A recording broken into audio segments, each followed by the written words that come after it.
صحافت ایک عبادت ہے، ہم سب کو چاہیے کہ ہم صحافت کو مثبت لے کر چلیں۔ نیشنل پریس کلب لاہور کی ماہانہ میٹنگ کا انعقاد کیا گیا۔ مزید تفصیلات جانتے ہیں ہمارے رپورٹر اللہ سیاح سے۔ جی اللہ سیاح، آگاہ کیجیے گا۔ جی اس وقت موجود ہے لاہور کا علاقہ سواسر، جہاں پر نیشنل پریس کلب سواسر کی طرف سے ایک ماہانہ میٹنگ کا انعقاد کیا گیا۔ ہمارے ساتھ اس وقت vice chairman national press club کے بھٹا ہمارے ساتھ موجود ہیں، ان سے جان کے اس میٹنگ کے حوالے سے کیا پیغامات دینا چاہتے ہیں۔ جی بسم اللہ الرحمن الرحیم۔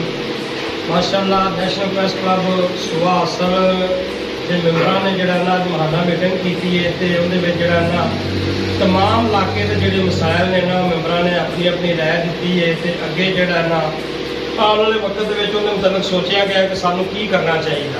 سانوں اپنی بہتری لیاؤ واسطے جڑا نا وہ واسطے تھوڑی جی اپنا موہن بھائی نے گل کی ہے، ساری اپنا نیشنل پریس کلب کی بہتری واسطے انہوں نے سانوں ماشاء اللہ اچھی گائیڈ لائن دیتی ہے، انہوں نے سانوں بہتر طریقے سے گائیڈ بھی کیتا ہے کہ اسی ایک یونٹی ہوا دے تو تب ساری جڑی نا طاقت بنے۔ جی ہمارے ساتھ نیشنل پریس کلب کے سیکرٹری انفارمیشن موجود ہے، ان سے بھی جانتے ہیں ان کا کیا مطلب ہے۔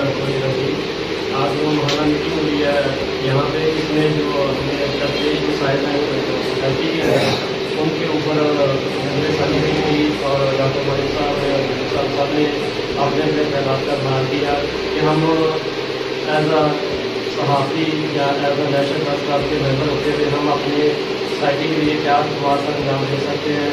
نہ صحافی ہی ایک معاشرے کا ایک اچھا ریپریزنٹیٹیو ہوتا ہے، اسی میں مسائل کو آگے حکومت اور اس سے وقت کو بیان کرنے ہوتے ہیں۔ تو انشاءاللہ ہم وقت کے ساتھ ساتھ اس کے اندر مزید امپرومنٹ لائیں گے اور انشاءاللہ نیشنل پریس کلب سواسر لاہور کا ایک جاندار پریس کلب ثابت ہوگا۔ جی آپ نے بات سنی ہے وائس چیئرمین اور سیکرٹری انفارمیشن کا کہنا ہے کہ نیشنل پریس سواسر جو کہ ایک عوام اور مظلوم لوگوں کی آواز بنتا ہے، انشاءاللہ وہ بنتا رہے گا، ہر ایک مظلوم کا ساتھ دیتا رہے گا۔ جی